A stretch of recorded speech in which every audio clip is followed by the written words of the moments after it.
ተናስተልኝ ክብራትና ክብራን የዩቲዩብ ቻናል ቤተሰቦች ሰዓቱን አጫጭር ሰበር መረጃዎች ይዤ ቀርብ ያለው በርከት ያሉ መካከለኛው ምስራቅን የተመለከቱ ሰበር መረጃዎች በየሰዓታቱ ልዩነት እየወጡ ነው። ዩቲዩብ ላይ በፍጥነት ሲጫኑ ቀድሞ ለእናንተ ማስታወቂያ መልእክት ወይም ኖቲፊኬሽን እንዲደርሷችሁ የዩቲዩብ ቻናሌን ሰብስክራይብ በማድረግ የደወል ምልክቷን መጫን አትዘንጉ። ወደ ሰበር መረጃዎቹ ስናቀና ኢራን አሁንም ወደ ተለያየ አቅጣጫ የምትተኩሰውን ተኩስ ዛሬ ሌሊትም ማጠናከራ ቀጥላለች። በተባበሩት አረብ ኤምሬትስ በዱባይና በአቡዳቢ ጨምሮ በሳውዲ አረቢያ በሪያድ እንዲሁም ደግሞ በኳታር አልሁዴድ የጦር ሰፈር ላይ ከባድ የሆነ ውድመት ያደረሰ ጥቃት ፈጽማለች። በሌላ በኩል በእስራኤልም ደግሞ በቴልአቪቭን ጨምሮ በተለያዩ ከተሞች ላይ ከባድ የሚሳኤል ድብደባ ያደረሰች ሲሆን እስራኤልም በበኩሏ ከባድ የሆነ ጥቃት በኢራን ላይ ስትሰነዝር በቅዳሜ ዕለት በአሜሪካና እስራኤል ጥቃት የተገደሉትን አያቶላ አሊ ካሚኒን መምረጥ የተሰባሰቡ የመንፈሳዊ መሪዎች በሚስጥራዊ ስብሰባ ላይ እንዳሉ ሁሉም በእስራኤል ጥቃት መገደላቸው ተዘግቧል። ይህ ደግሞ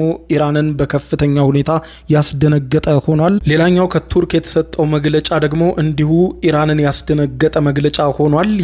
ኢራን የቅርብ ወዳጅ የሆነችው ቱርክ ያልተለመደ ሁኔታ በወዳጇ ኢራን ላይ ፊቷን አዙራለች። ቱርክ በሰጠችው መግለጫ ኢራን ልትጠፋ መሆኗን እያሰበች ቀጠናውን ይዛ ለመጥፋት የግዴለሽነት እርምጃ እየወሰደች ነው።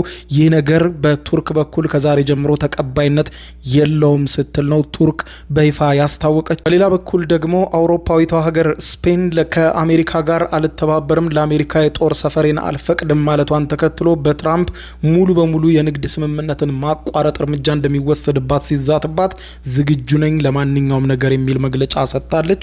ይህም ቀጠናዊ ውጥረቱን ወደ ከፍተኛ ሁኔታ አባብሶታል። የግብጽ ጦር በተጠንቀቅ እንዲቆም ታዟል።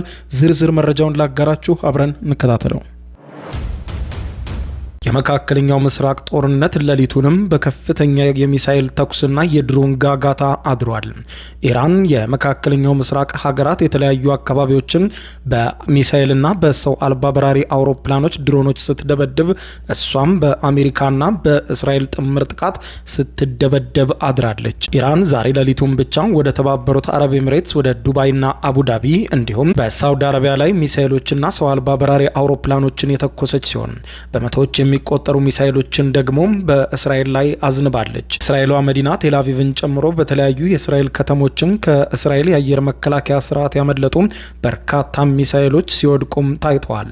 በዚህ እንዳለ ታዲያ እስራኤል ፈጽሞ ባልተጠበቀና ባልተገመተ መልኩ በኢራን ላይ ከባድ የተባለ ጥቃት አድርሳለች። ይኸውም ከቀናት በፊት በተፈጸመባቸው ጥቃት የተገደሉትን የኢራኑን መንፈሳዊ መሪ አያቶላ አሊ ካሚኒን ለመምረጥ የተሰባሰቡ የሃይማኖት መሪዎች በድንገት በተፈጸመባቸው የእስራኤል ጥቃት ሁሉም ህይወታቸው ማለፉ ተመልክቷል። የዜና አውታሮች እንደሚሉን ከሆነ የእስራኤል መከላከያ ሰራዊት የጦር ጀቶች በኢራን ከፍተኛ የፖለቲካና የሃይማኖት መሪዎች ላይ ድንገተኛና ከባድ የሆነ የአየር ጥቃት መፈጸማቸው ተዘግቧል። ምንም እንኳን ኢራን ይህንን ዘገባ በይፋ ይህ ዘገባ እስከተጠናከረበት ሰዓት ድረስ ባታረጋግጥም ይህ ጥቃት የተፈጸመው የሀገሪቱ ከፍተኛ ባለስልጣንና የሀገሪቱ መሪ የሆኑት መንፈሳዊ መሪ አያቶላ አሊ ካሚኒን ተተኪ ለመምረጥ እጅግ ሚስጥራዊ በሆነ ስፍራ ስብሰባ ላይ ተቀምጠው በነበሩ ከፍተኛ የኢራን መንፈሳዊ መሪዎች ላይ ነው።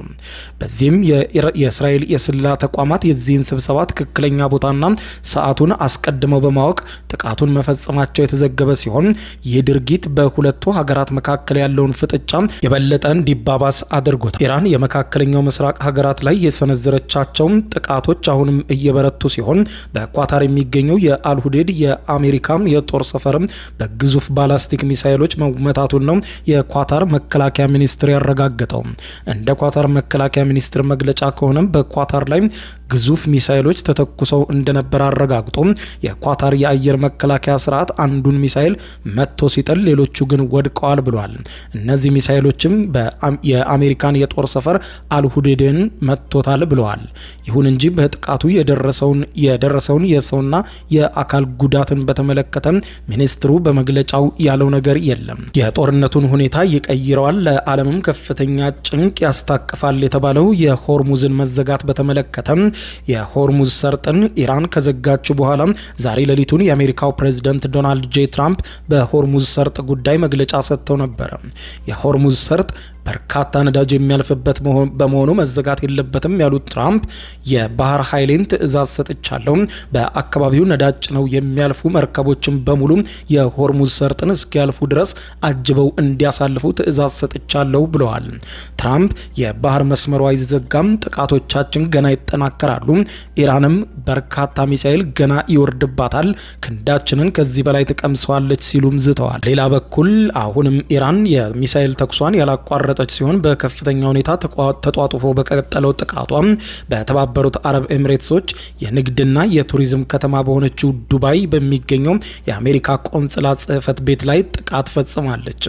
ሮይተርስ የዜና ወኪል ከዱባይ እንደዘገበው ከሆነ ይህ ክስተት የተሰማው ቀደም ብሎ በሳውዲ አረቢያ ዋና ከተማ ሪያድ የሚገኘውን የአሜሪካ ኤምባሲን ኢራን በሚሳኤል ከመታች ከሰዓታት በኋላ ነው። በሪያዱም ጥቃት ሆነ በዱባዩ ጥቃት የደረሰውን ጉዳት በተመለከተ እስካሁን የተዘገበ ነገር የለም። እስራኤልና አሜሪካ ባለፈው ቅዳሜ በኢራን ላይ የፈጸሙትን ጥቃት ተከትሎ ኢራን በመካከለኛው ምስራቅ ባሉ የአሜሪካ ጥቅሞች ላይ ያነጣጠረ በርካታ ጥቃቶችን መፈጸሟን ቀጥላለች። ይህ እየተስፋፋ የመጣው ግጭትን ተከትሎ የፈረንሳዩ ፕሬዝዳንት ኢማኑኤል ማክሮን ሀገራቸው ሻርል ደጎል የተሰኘችውን ግዙፍ የጦር አውሮፕላን ተሸካሚ መርከብ ወደ ሜዲትራኒያን ባህር እንደላኩ መግለጻቸው ይታወቃል። በዚህ እንዳለ ኢራን በወዳጇ ተከድታለች። የኢራን የቅርብ ወዳጅ የሆነችውና የዲፕሎማሲ ድጋፍ ስትሰጣት የቆየችው በዚሁ ጦርነት መከፈት መጀመሪያ ላይ ጦርነቱ መከፈቱን በመቃወም ሚዲያዎቿን ጭምር በማስተባበር ከፍተኛ የዲፕሎማሲ ድጋፍ ለኢራን ስትሰጥ የነበረችው የመካከለኛው ምስራቅ ሀገር ቱርክ አሁን ላይ ወዳጅነቷን መቀየሯን የሚያመለክት ዘገባ ወጥቷል። ቱርክ ኢራንን ክፉኛ በወቀሰችበትና እኔ ከሰመጥኩ እኔ ከጠፋው ቀጠናውን ይዤ እጠፋለሁ የሚለው የኢራን አካሄድ ስህተት ነው፣ አጥፊ ነው ስትል ቱርክ ኢራንን በጽኑ ወቅሳለች። የቱርክ ውጭ ጉዳይ ሚኒስትር ሀካን ፊዳም ኢራን ለአሜሪካና ለእስራኤል ጥቃቶች ምላሽ ለመስጠት በሚል በአረብ ሀገራት ላይ የምትፈጽማቸው ድብደባዎች እጅግ የተሳሳተ ስትራቴጂ ነው፣ ይህንንም በጽኑ እናወግዛለን ብለዋል።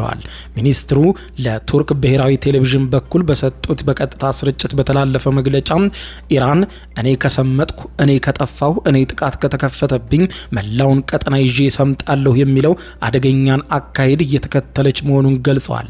ይህ አይነቱ ያለአንዳች ልዩነት የሚፈጸም ከባድ የፈንጂ ድብደባ የቀጠናውን አለመረጋጋት ይበልጥ ያባብሰዋል በማለት አስገንዝበው ይህንን ቱርክ አትታገስም ብለዋል።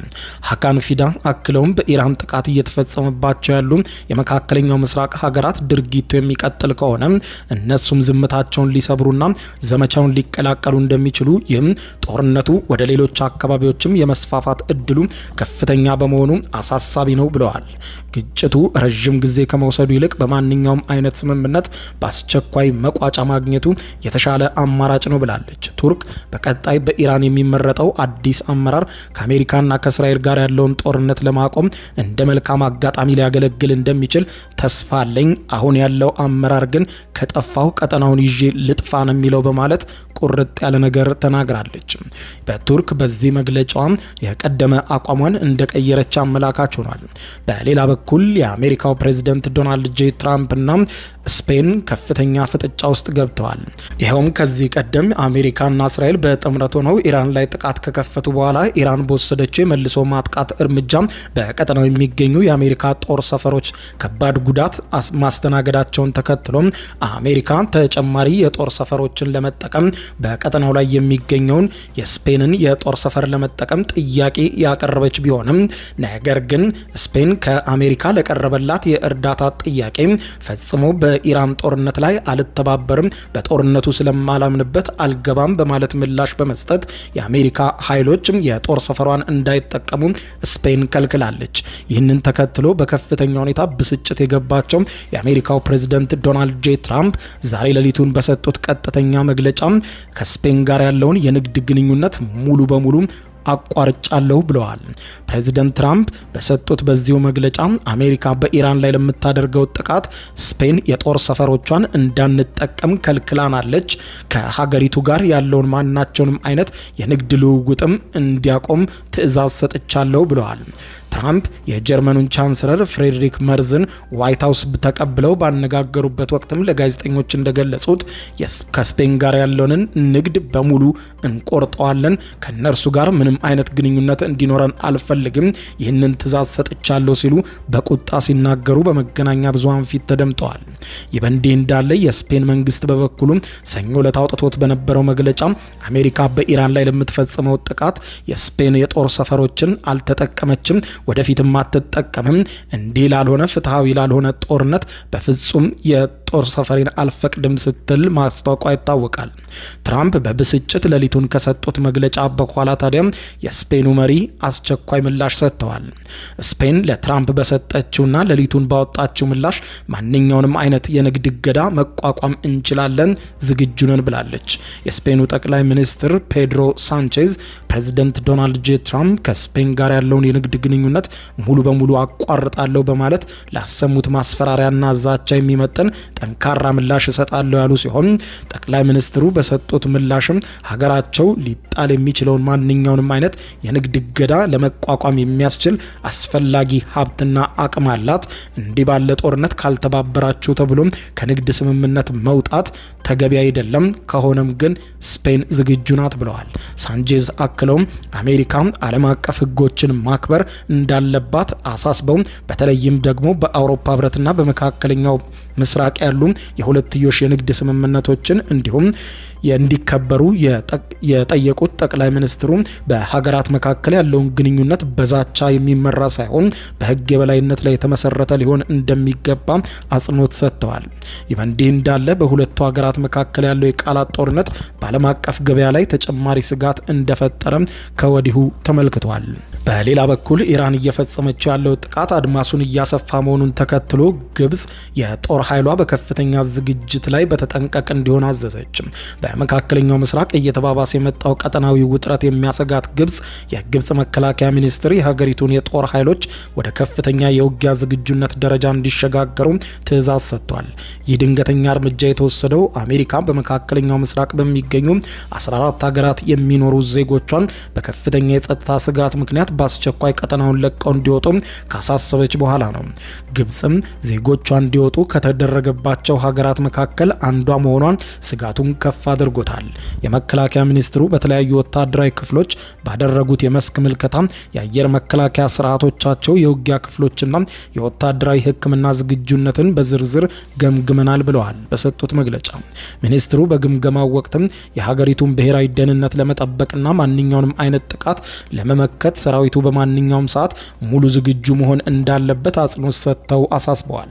የግብጽ ባለስልጣናት ይህ እርምጃ ቀጠናዊ ያለመረጋጋቱን በሀገሪቱ ላይ ሊያሳድረው የሚችለውን ተጽዕኖ ለመቀነስ የተወሰደ የጥንቃቄ እርምጃ መሆኑን ይዘግበዋል። እርምጃው በዋናነት የሀገሪቱን መረጋጋት ለማረጋገጥና ሉዓላዊነቷን ከማንኛውም ድንገተኛ ጥቃትና አደጋ ለመከላከል ያለመ ነው ብለዋል። በአሁኑ ወቅትም በመካከለኛው ምስራቅ ያለውን የጦርነት ደመና ወደ ሰሜን አፍሪካም ጥላውን ማጥላቱ ለብዙዎች ከወዲሁ አሳሳቢ ሆኗል። ክቡራን አድማጮች ለሰዓቱ ብታደምጧቸው መልካም ናቸው ያልኳቸው አጫጭር መረጃዎች የሰማችኋቸው ናቸው። ከሰዓታት በኋላ በሌላ መረጃ ተመልሰን እስከምንገናኝ በያለንበት የዓለም ዳር ቸር እንቆይ።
የዩቲዩብ የስኬት ሚስጥሮችን በዝርዝር የያዘው የአቤል ብርሃኑ የወይኗ ልጅ መጽሐፍ ሁለተኛ እትም በገበያ ላይ። ዩቲዩብ ለመጀመር በአጭር ጊዜ ስኬትን ለመቀዳጀት አስበዋል? ዩቲዩብ ብጀምር ስንት ብር አገኘሁም ብሎ አስበዋል? እንግዲያውስ በዩቲዩብ 2 የወርቅ 3 የብር ሽልማቶችን ያገኘው የአቤል ብርሃኑ የወይኗ ልጅ የዩቲዩብ ሚስጥሮች መጽሐፍ በዝርዝር ሁሉንም ያብራራሉታል። ዛሬውኑ ገዝተው ህልሞን እውን የሚያደርጉበትን የዩቲዩብ የስኬት መንገድ ይጀምሩ። በሀገር ቤት አከፋፋይ አዲስ አበባ ሜክሲኮ ኮሜርስ መጽሐፍት መደብር። በውጭ ሀገራት ለምትገኙ ከአማዞን ላይ ብታዙ በቀናት ውስጥ ደጁ ይደርሳል። የአማዞን ሊንኩን እዚህ ቪዲዮ ኮሜንት ላይ ያገኙታል። የዩቲዩብ ሚስጥሮች ዘመኑ ጋር ተፈላጊ መጽሐፍ